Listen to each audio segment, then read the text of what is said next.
Na mensagem dessa noite eu quero me referir a um conjunto de parábolas que provavelmente você conhece muito bem, que são as 3 parábolas da alegria dos céus pela conversão de um pecador, como Jesus Cristo chamou o conjunto dessas 3 parábolas, que eu estou me referindo à parábola do pastor que busca a ovelha, da mulher que acha a moeda perdida e do filho que volta para casa e é recebido pelo pai.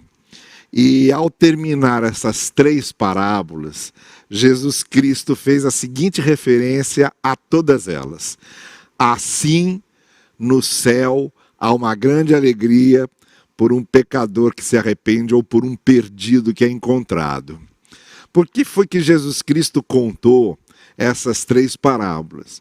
Porque os fariseus e mestres da lei estavam criticando Jesus por andar com os publicanos, cobradores de impostos, pecadores, mulheres que eram consideradas pecadoras e coisas do tipo, né? Então, aquelas pessoas mais simples, aquelas pessoas que normalmente eram as marginalizadas pela sociedade, eles viam Jesus Cristo no meio delas e andando com elas, aí começaram a criticar.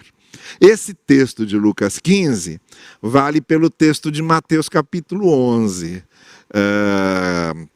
quando Jesus Cristo diz: olha, venham a mim com os fardos de vocês, que eu dou para vocês a minha leveza, que o meu fardo é leve. E também corresponde à resposta que Jesus Cristo deu aos fariseus ao criticarem Jesus por ir fazer sua refeição com publicanos e pecadores na casa de Mateus. É quando Jesus Cristo respondeu: olha, os doentes que precisam de médico não são os sãos, eu vim para os doentes, eu não vim para quem acha que é são. Essas três parábolas, elas combinam muito bem com essas palavras de Jesus. Enquanto os fariseus e mestres da lei só impunham fardos pesados e faziam exigências às pessoas, como se eles fossem uma espécie de palmatória do mundo, o Senhor Jesus vinha com a proposta de: olha, é melhor vocês deixarem esses fardos que deixam sobre vocês e pegarem o meu fardo, que é perdão, que é misericórdia, que é graça, e eu vim para isso, não é? Da mesma forma, a resposta que Jesus Cristo deu aos fariseus por ocasião da refeição na família, com a família de Mateus e na casa de Mateus, valeria aqui também. Jesus dizendo: olha, eu estou falando de ovelha perdida, de moeda perdida, de filho perdido, eu estou falando do ser humano perdido. E foi por causa deles que eu vim. Não vim por causa de vocês que acham que não estão perdidos.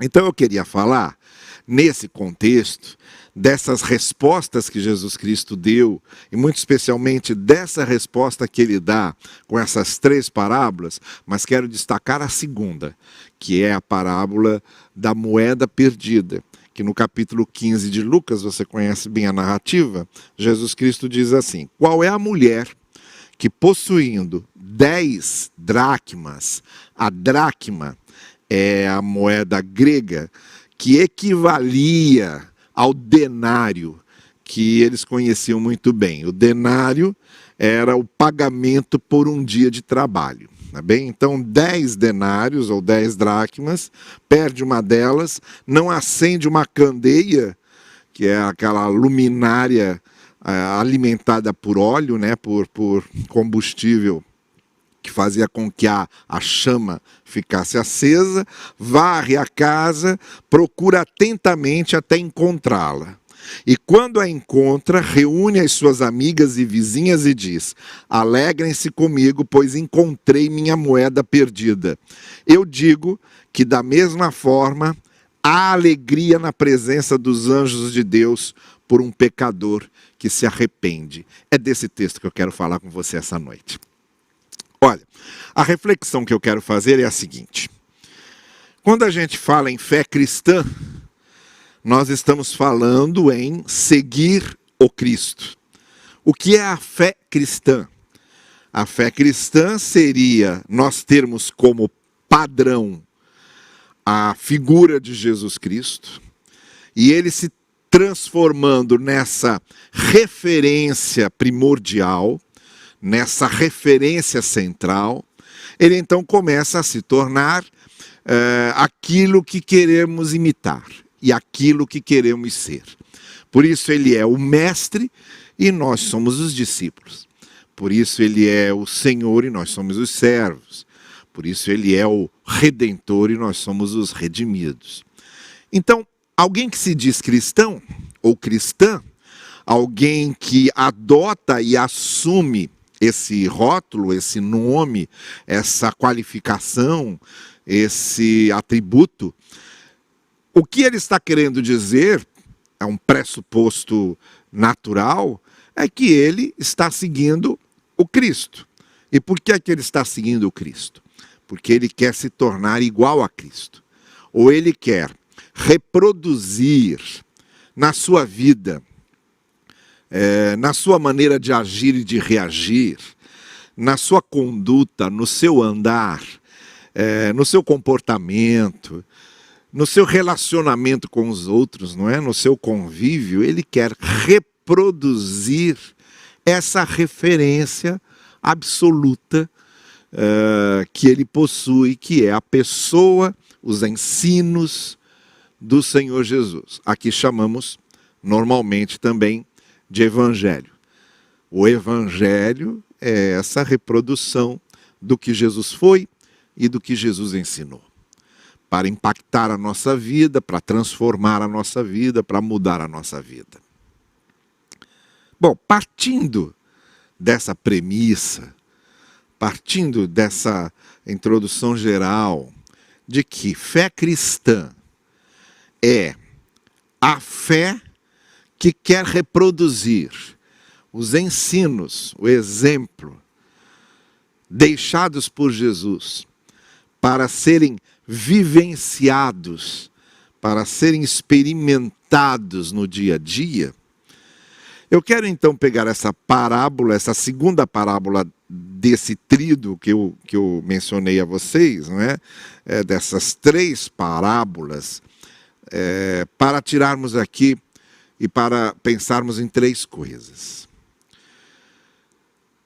Devemos, de acordo com a parábola, e de acordo com o que a gente aprende aqui, com o que o Senhor Jesus conta nessa pequena história, nessa pequena narrativa. Nós devemos valorizar o que Jesus valoriza, buscar do jeito que ele busca e nos alegrarmos do jeito que ele se alegra. Tá bem? Essa parábola é mais um texto do Evangelho que, para nós que nos qualificamos como cristãos ou como seguidores de Cristo, ela nos ensina, portanto, a valorizar o que Jesus valoriza, a buscar como ele busca e, finalmente, a nos alegrarmos como ele se alegra. O que é que eu estou querendo dizer com isso? Vamos, então, percorrer cada um desses ensinos que a parábola nos transmite. Em primeiro lugar, aqui na parábola nós vemos um desafio para que nós valorizemos o que Jesus valoriza. O que é que ele estava valorizando ali ao contar essa parábola? É interessante que no Evangelho de Lucas ocorre ali uma montagem dos acontecimentos, das narrativas, das descrições, não é? Das cenas que são ali narradas. Ocorre ali uma montagem muito significativa, que é pessoas que são figurantes na vida se transformam em protagonistas nas narrativas do Evangelho. Pessoas que normalmente são desprezadas na vida se tornam aqui, nas narrativas do Evangelho, em personagens principais. Então, são valorizados por Jesus porque ele pega esse tipo de gente normalmente desprezada, esquecida, colocada de lado, gente que normalmente se torna invisível por quem passamos sem dar muita atenção, muito especialmente naquele contexto da época, e coloca ali como representantes de Deus, como símbolos da ação divina, como símbolos da graça divina. E acontece esse tipo de montagem interessante em que esses protagonistas se tornam até elemento de choque para os ouvintes fariseus e mestres da lei, porque é como se os ouvintes perguntassem, mas essa pessoa é importante a ponto de ser usada por Jesus como um personagem principal dessa parábola para representar Deus? Era o que acontecia, por exemplo, aqui nessa parábola, em que uma mulher, nós sabemos muito bem o lugar que na sociedade patriarcal daqueles tempos bíblicos, o que uma mulher representava. Então, Jesus pega uma mulher e coloca como personagem principal. Isso acontece no livro de Lucas muitas vezes. São os pastores nos campos que recebem a visita do exército celestial, do coro celestial, para mostrar e para anunciar que Jesus tinha nascido. Pastores de ovelhas, cuidadores de rebanhos, que não tinham lugar no status quo, na elite de Jerusalém. São eles que lá em Belém são avisados que Jesus nasceu. A parábola do bom samaritano. Quando Jesus é perguntado, quem é o meu próximo? Então ele fala de um sacerdote judaico que passa por um assaltado todo ferido e segue seu caminho, um levita que passa por aquele homem assaltado e ferido e segue seu caminho, e finalmente um samaritano que era desprezado completamente, odiado de uma forma geral pela sociedade judaica. Esse samaritano é que lá, naquela parábola, é o personagem principal que resolve o problema. Pega o homem, cuida dele, cura, paga as despesas, leva lá para a pousada para ele poder ser alimentado. Os 10 leprosos que foram curados por Jesus, também em Lucas. O que acontece ali? Jesus cura 10 leprosos. 9 foram embora. O único que se lembra de agradecer e volta para agradecer é o samaritano. Lucas também faz referência ao grupo de mulheres que sustentavam Jesus e seus discípulos. Lucas faz referência a esse grupo de mulheres que ajudavam os discípulos de Jesus a comerem, a terem um sustento no seu ministério itinerante, aquelas mulheres. Coisa que nenhum outro evangelista faz. Só Lucas. Agora, se a gente lembrar que um judeu, quando se levantava de manhã, a sua oração era: eu te agradeço, Senhor, porque eu não sou nem samaritano e nem mulher, a gente começa a entender por que os personagens principais de Lucas são mulheres e são samaritanos. Gente que Lucas tira ali do fato deles serem figurantes na vida e, como eu disse, os coloca como protagonistas dos textos sagrados. E aqui, quando Jesus conta essa parábola, é a mulher que está ali representando Deus. Deus em busca do pecador, a moeda que se perdeu, a mulher buscando a moeda. Jesus, no final da parábola, vai dizer: olha, a mulher encontrou a parábola, ela representa Deus se alegrando ao encontrar o ser humano perdido, ao resgatar o ser humano perdido. Uma mulher num sistema patriarcal, representando Deus e representando a alegria dos anjos. Assim como um pastor, na primeira parábola, também pastor de ovelhas, representa a Deus e Deus resgatando o ser humano perdido. O que é que eu quero tirar aí em primeiro lugar? Eu disse que a primeira coisa que um cristão deve fazer é valorizar aquilo que Jesus valoriza. Jesus valorizou essas pessoas de segunda categoria, vamos dizer assim, de categoria inferior na sociedade do seu tempo. Jesus valorizou as pequenas coisas, valorizou o menino com 5 pães e 2 peixes, para poder fazer ali um grande milagre. Jesus valorizou a ação de um samaritano.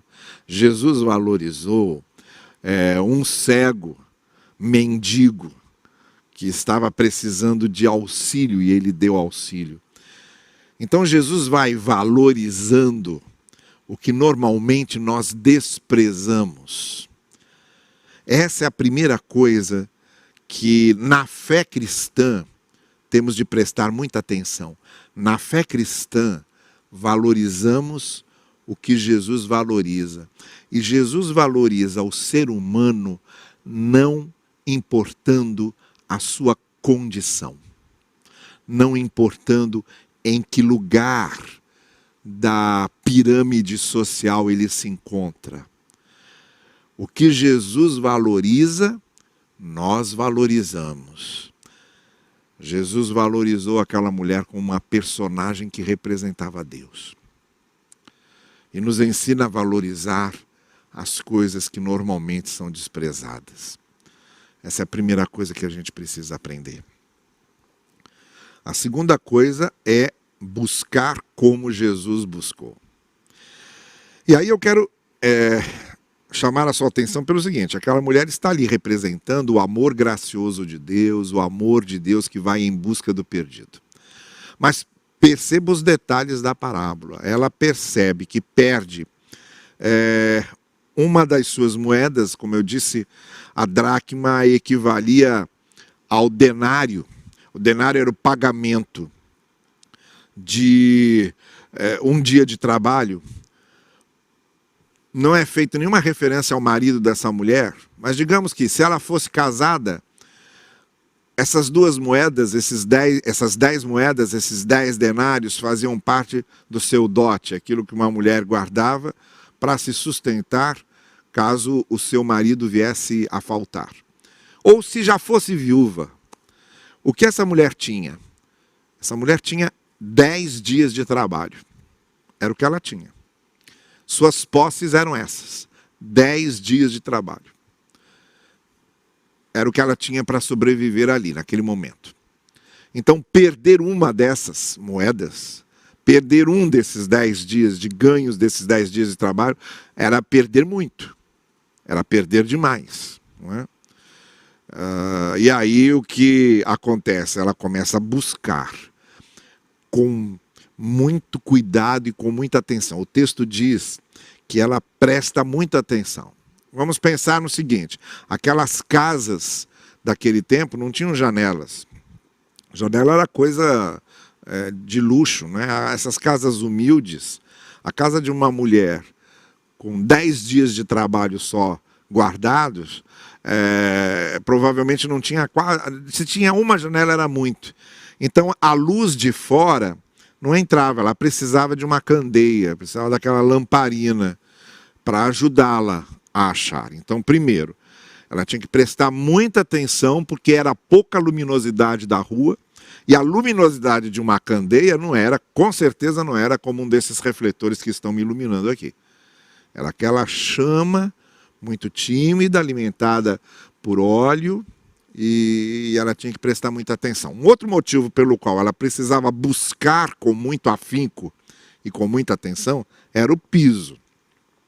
Piso de pedras. Pedras que eram colocadas uma ao lado da outra, então fazia ali umas fendas. E a moeda podia ter rolado para uma dessas fendas, não é? Para uma dessas aberturas entre 2 pedras acomodadas ali para fazer o piso. Então ela precisava varrer pedra por pedra, trecho por trecho, não é? Aos poucos e prestando muita atenção, para que a moeda não lhe escapasse, para que ela não deixasse de ver. usava a candeia porque precisava de luz, nem que fosse uma luz mínima, e o chão podia esconder essa moeda. Então ela varria, diz o texto, com muito cuidado, ela buscava com muita atenção, com muito empenho, com muito critério. É assim que Deus nos busca. A parábola está mostrando que no que se refere a Deus buscar o ser humano, ele busca com muito afinco, ele busca com muita dedicação, ele busca com muita atenção, ele busca com muito critério. A busca de Jesus pelo perdido é a busca de alguém que tem uma paixão nisso aí, que faz de forma apaixonada, de forma obsessiva. Quando lá na casa de Zaqueu, Jesus disse: eu vim para buscar aquele que se havia perdido, ele fala a respeito de Zaqueu e se referindo a toda a humanidade, porque o Evangelho de João diz que Deus amou o mundo. E o ministério de Jesus foi esse, vir buscar o perdido. E nós, como cristãos, então, devemos buscar como Jesus buscava, com a mesma dedicação, com a mesma consagração, com a mesma atenção. Isso significa que, na missão da igreja de buscar perdidos, e a igreja somos nós, devemos fazer isso com muito zelo, com muita participação, se for necessário, com muito sacrifício. O que Deus espera de nós, e que o Senhor Jesus espera de nós, quando disse: olha, a partir de agora, vocês vão ser pescadores de homens, vão pescar como eu pesquei. Ou então para a grande comissão dizendo: vão, façam discípulos, e eu estarei com vocês. O que Jesus estava passando para eles era a missão que ele mesmo tinha, de vir buscar o perdido. Mas não vir buscar apenas, vir buscar com empenho, vir buscar com dedicação, com amor. E o amor se dedica, o amor se entrega, o amor se consagra àquela missão. É assim que a igreja deve buscar o perdido. Por isso, quando a gente faz missões, quando a gente faz evangelismo, quando a gente faz ação social, quando faz aconselhamento daquele que está aflito, seja qual for a ação da igreja, na proclamação do evangelho, ela está buscando perdidos. E é o que a gente deve fazer, mas com dedicação. Com a mesma dedicação que aquela mulher varreu aquela casa. Talvez falte à igreja de hoje essa dedicação, ou mais. Falta dedicação porque falta o amor que Cristo teve. Cristo amou o perdido, veio buscar o perdido e se entregou a isso porque amava. Aquela mulher valorizava aquela moeda perdida, precisava dela, amava aquela moeda. Por isso ela buscou com todo critério, com toda atenção e com todo cuidado. Então vamos valorizar o que Jesus valoriza, já que somos cristãos e seguidores de Jesus. Isso é, valorizemos aquele que normalmente é desprezado. E vamos buscar como Jesus buscava, isto é, vamos buscar com amor, vamos buscar com paixão, vamos buscar como parte, como se aquela missão fosse a nossa própria vida. É dessa maneira que Jesus veio expressar e mostrar e revelar e manifestar a graça de Deus. E nós, como canais da graça de Deus, devemos fazer o mesmo. Valorizar o que Jesus valorizava, buscar do jeito que ele buscava. E a terceira coisa que eu disse é que devemos nos alegrar como ele se alegra. E como eu disse a vocês, as 3 parábolas terminam do mesmo jeito. O pastor achou a ovelha e se alegrou com os seus colegas, com seus amigos. A mulher achou a moeda e se alegrou com as suas vizinhas, comemorou, celebrou o fato de ter achado aquela moeda.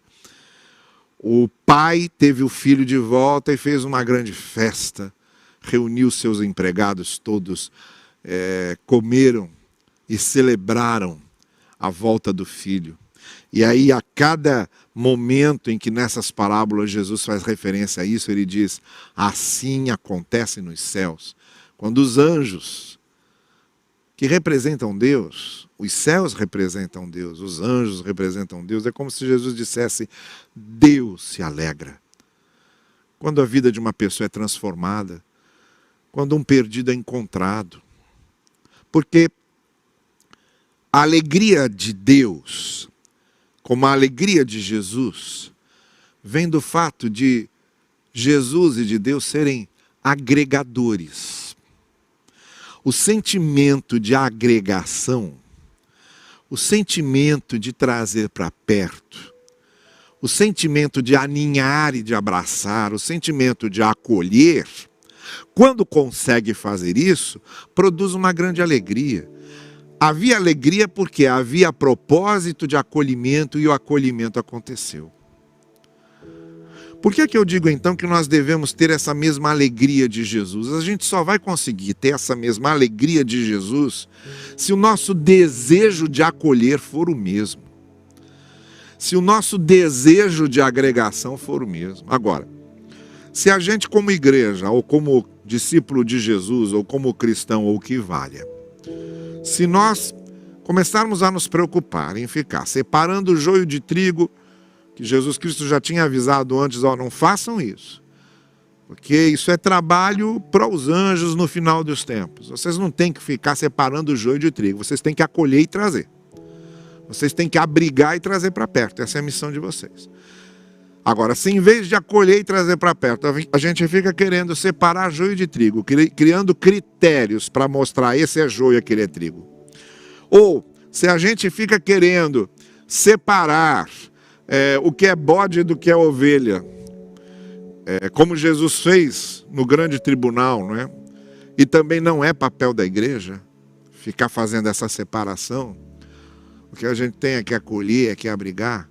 Se Jesus não tivesse o desejo de acolhimento que ele tinha, se o sentimento dele fosse o mesmo sentimento dos fariseus e mestres da lei, que era outro sentimento. Fariseus e mestres da lei, em vez de acolher, queriam separar, queriam afugentar, queriam dizer: esse merece, aquele não merece. Queriam dizer: aqueles não são santos, nós somos. Aqueles não são puros e nós somos. Então o caminho percorrido pelos fariseus e mestres da lei era a contramão de Jesus.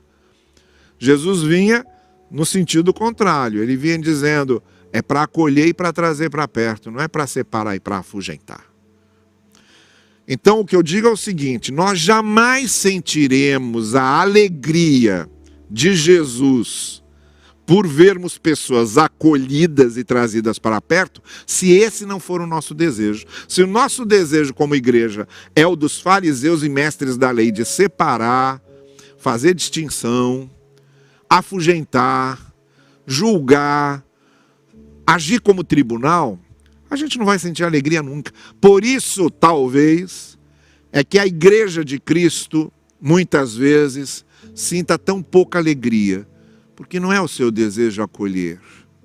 Porque se fosse o seu desejo acolher e trazer para perto, cada vez que alguém chega perto e é acolhido, haveria uma grande alegria. Às vezes a gente tem mais o sentimento de Jonas, que foi objeto de uma pregação minha nessa série que estamos fazendo pela manhã sobre os profetas menores. Jonas com seu sentimento de separação e de repúdio. Não tinha sentimento de acolhimento, como era o sentimento de Deus. O sentimento de Deus era acolher e trazer para perto os ninivitas. Jonas queria expulsar, afastar e distanciar-se dos ninivitas. Era outro objetivo. Por isso, Jonas não se alegrou quando Nínive inteira se converteu. Quando Nínive inteira foi acolhida pela graça de Deus, o que Jonas foi fazer? Foi sentar lá e foi chorar, e foi reclamar, foi murmurar. Não há alegria, não há a alegria que Deus sente quando o nosso sentimento não é o mesmo sentimento de Deus para acolhermos. Então a igreja deve ter o sentimento de trazer para perto, de acolher, para poder sentir essa alegria que Jesus sentia quando podia acolher Zaqueu, quando podia acolher a mulher de João 8, que ia ser apedrejada, e ele disse, não, ela não é para ser apedrejada, ela é para ser acolhida.